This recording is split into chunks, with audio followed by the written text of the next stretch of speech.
What were you like? How you are now? Even back then? Yeah, man. My little my party trick. See, honestly, and the boys at Bournemouth, I was at Bournemouth. So what I used to do, I can tell this, and you can wife for that and all of that if you really want. But I used to get the hose, and I used to put it in. What? Yeah. So only a little bit. Yeah. Right. And I'll turn it on. Just a little bit. Yeah. And then I'll fart at the boys and shoot at them. I loved it, mate. Oh, fucking hell.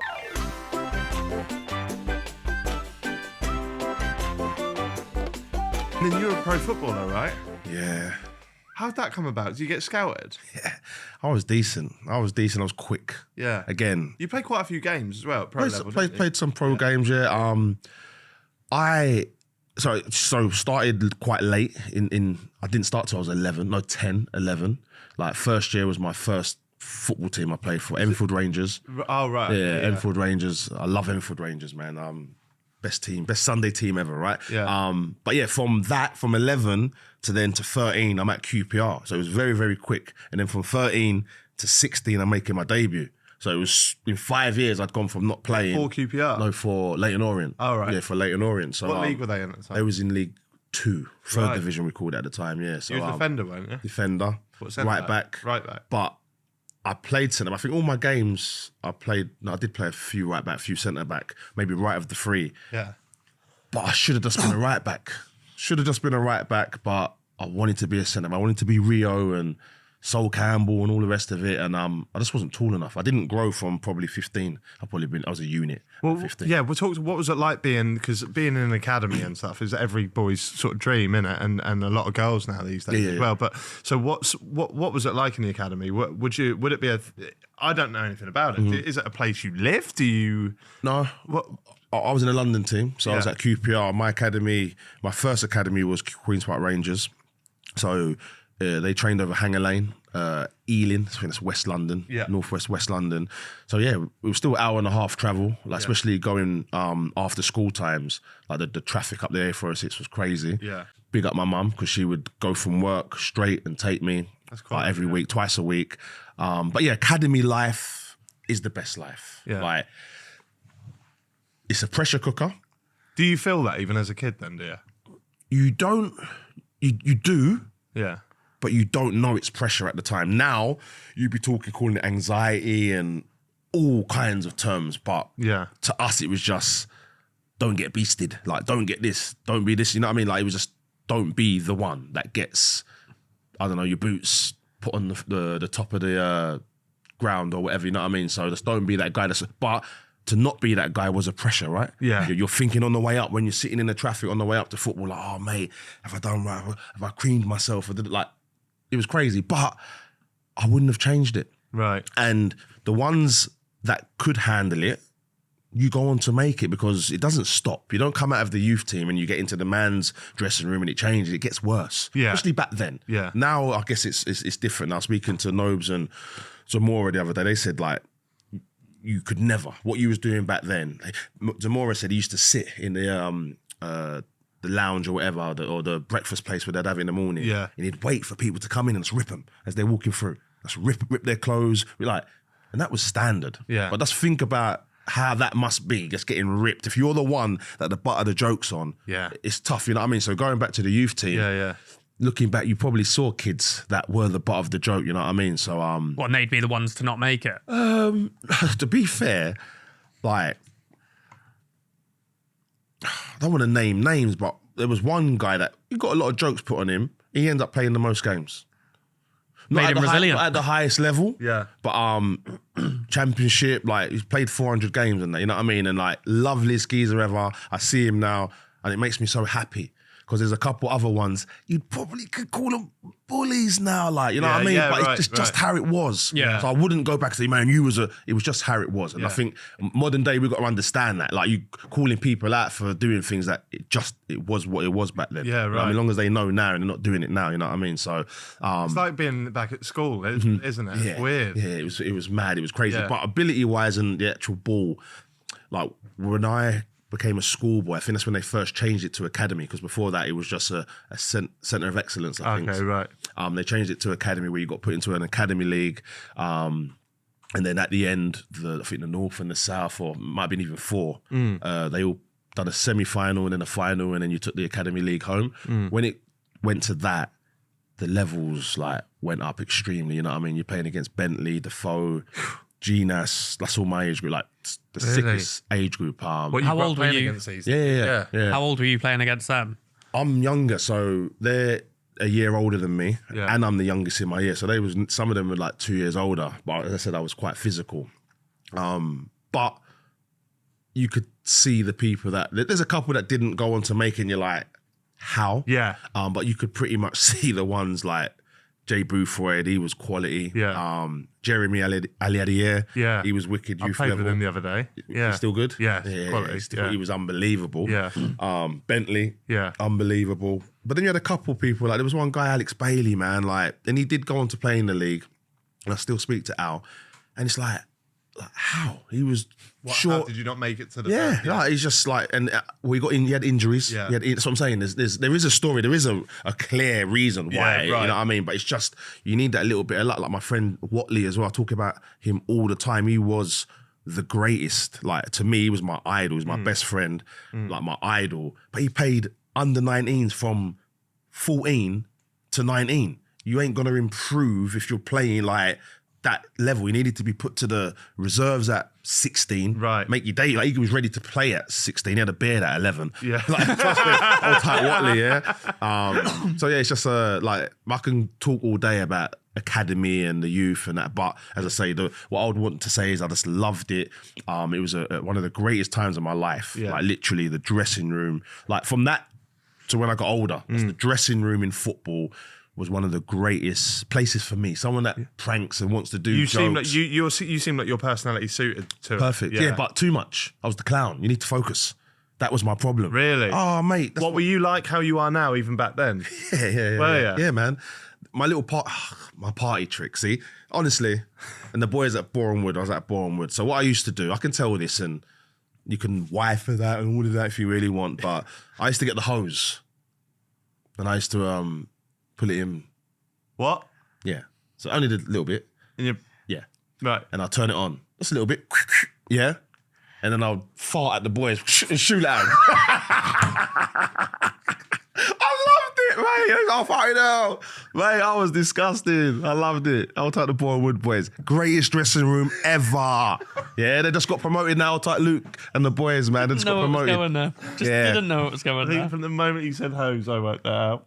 So didn't expect the shooting element. So point is, that's me in the dressing room. Yeah, I'm that guy. And people would, but I'm one of them people. I know, okay, not you, but you can have it. You can take it. And like, I'm not one that just doesn't have no sense of like, I don't know what you would call it, but I knew when to stop, when to start. Like I knew, you know what I mean? So I was never too much for a dressing room. I don't know. Someone might tell me something different. Yeah. But I don't think I was, you know what I mean? And so your humour's not like a lot of your humour's aimed at yourself and stuff like that. It's that you're not like bullying or anything like that. Definitely. Yeah. So I ended up being captain of every team. Did you? Captained every team I played for. Yeah. Wow. So yeah, man, I enjoyed that. But again, I ended up. I remember, what was it?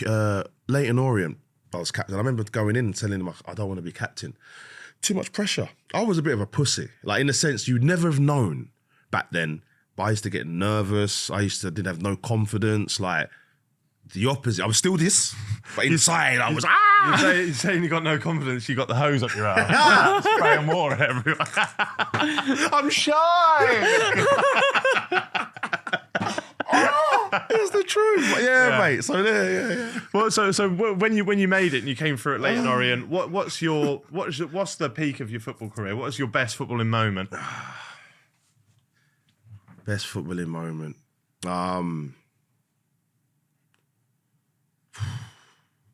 It was just a period rather than a one game. But from like 16, we had a good youth team at Orient. So you go from QPR, captain, I was playing in my age group, doing well, started to travel with the older boys, so you'd miss a day off school. In fact, for a whole year, I missed a Tuesday to go and train with the youth team. That means that you're on the way, right?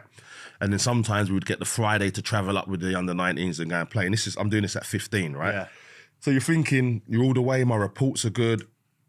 And then you get told that you're not going to be getting a contract. And it wasn't due to, they had to make a decision on me, but if the club wasn't in administration, they could have give you a YT and then had a couple of years to think about it. But because they didn't have no money, they were having to pay. I think they was having to pay for the scholars themselves or something. Something was happening anyway. They couldn't afford me. Yeah. And they said you can stay on and do the college and all this, but my dad took it as a disrespect, right? So he's like, my boy ain't staying. You knew there. your worth early on, yeah. Anyway, but from that, I gave up. So that's where my mind's at. I've given up. I ended up going to play a game for my brother's mate at Southend. Like, he was the head of youth at Southend. He said, look, just come over, play a game. Ricky Duncan, his name is. Big up Ricky. Went there, played against Orient, lost 5-1, but if I wasn't playing, it could have been 10. I don't know how I played centre-back. Yeah. Conceded 5, but felt like Rio that game. Yeah. I was on fire. I swear to God. Yeah. Shows you how I think, right? Yeah. Idiot. Anyway, Peter Johnson comes up to me, he was the Orient head of youth, and he goes, mate, like, what's going on? Like, you be in our first team by next year. Like, come. Like, I don't know if he was saying that just to get me there, but I went there and I was in the first team by the following year. Yeah. I think not the first preseason, I went Canterbury, but the second preseason, the youth team went that way. I had to stay with the first team. So from that moment there, from wanting to quit football to then building my confidence back up to then by the following preseason, I'm playing against Redbrough, Les Ferdinand for Orient against Tottenham preseason. Wow. Zola, Hasselbank, all these people coming preseason. Yeah, so like, I'm now like, woo! Like, I feel like a footballer. I'm now going back to the ends. It's nice. It felt good, you know what I mean? That little period there, when the confidence was flying, I was really trying. I was down to 6% body fat. Like, I was really in tune. And then they said, like, Matty Joseph, who we had at the time, right back, a great player. He was getting older. He was like 34, maybe 35 at the time, maybe even older. Yeah. He was a right back. They said, look, Kev, you are going to be, like, pretty much playing neck and neck with him because he's getting on. Like, how'd you feel about that? And I was like, I don't want to play right back. I'm a centre back. They was like, but this is the third division. Look the height, like, it's always in the air. I was like, I've got a spring. Like, it's fine. I made my debut against John Parkin. He was at York at the time. Yeah. I handled him, right? Yeah. So I'm like, cool. I'm like, anyway, they're like, okay, cool. So I went away that summer to Iron Napa. Yeah, got on it. Every pound you was over, you had to pay, I think, 100 quid or something. Yeah. I come back like £10 overweight. Yeah, it's bad. That's what I'm saying. So you got offered that opportunity. Yeah. Like, I should have just played right back, got maybe another 25 games under my belt at that level. If they didn't play me centre back, then move to another club. But then I've got league games. So I was on the bench for like 2 years. Right. Yeah. I was always involved. But if you go and look at my appearances, it's like, did he even play? But I was always with the first team. Yeah, right. Yeah. You know what I mean? So just decisions like that really, as a young kid, I thought I knew it all. And my dad was so like, he would tell me, advise me, but he would let me like... Make your end. Yeah, pretty much. Especially at that age. By this, I'm now 20 anyway, like 19. Yeah. So I'm a young man. What were contracts like then? So your basic, my basic first... pro, I think I was on 400, but then the bonuses, because we was in the playoffs. So if you're in the top 10, maybe you get a 200 quid bonus. Top 6, maybe it's 350 or 4. Then like if you're in that playoff thing or challenging, I think maybe it was like 600. That season, I was on the bench for a lot of it. We was challenging. We got to the playoff final, and we lost to Blackpool that year. But I was involved that whole, so the bonuses were good. And Would you have a goal bonus for a defender? No. Clean sheet, which maybe 50 quid or something like that. That's. I think that was like a standard first year pro. Like, me and my dad negotiated it. It wasn't really nothing to negotiate. I was just grateful to get it. Yeah. You know what I mean? So but there was like my mate Jabbo. He was on real good money, real good goal bonus. He was a year above, but he'd got in the team and like got a solid contract. Simon Downer, another one, youth team player, got himself a solid contract.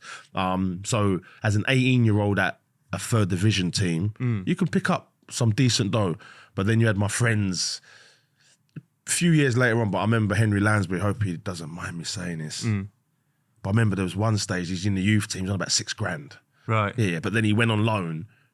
Arsenal still paid him, and the loan team paid, so he was getting double. Yeah, right. But he got him promoted. He got every team he went on loan to promoted. He played for West Ham, didn't he? He was in the team that got promoted. He was good. Yeah. So yeah, you got the youth team players, but them ain't even near their first team. We were all playing games on ours. Not so much me, but like Simon had played 300 games. Right. He went Newcastle on trial, but got injured and that. So it's like, it was strange because we're going away with these guys. And a lot of us are playing first team and their youth team, but they're driving Bentleys. Right. So it's wicked. But they were all cool. Like the Wimbledon boys, we used to go away with like Nigeria Coca, and them boys. They were all good, man. They were all good kids, man. So when was the football career over for you? When did you realise it was done? That weren't. That was our chair. We do need some WD-40. We had this question on Filthy Fellas the other day. For me, when I realised, it was about 26, because obviously you're still playing non-league, but I'm playing for Bournemouth, Newport County, so there's still a chance, you know what I mean? But then it was at 26, I snapped my crew shirt, and that was it, mate. Was that in a game you did that? Yeah, it was in a game against Kingstonian or someone like that. Yeah. It was one of them, to Kidderminster or something like that, yeah. So, man, fuming, playing my best football. I'd finally found myself, like what got me ticking and how to look after my body, because I was always bigger. I had bigger thighs than everyone else, but I'm doing the same warm-up as you. It doesn't make sense, you know what I mean? Yeah.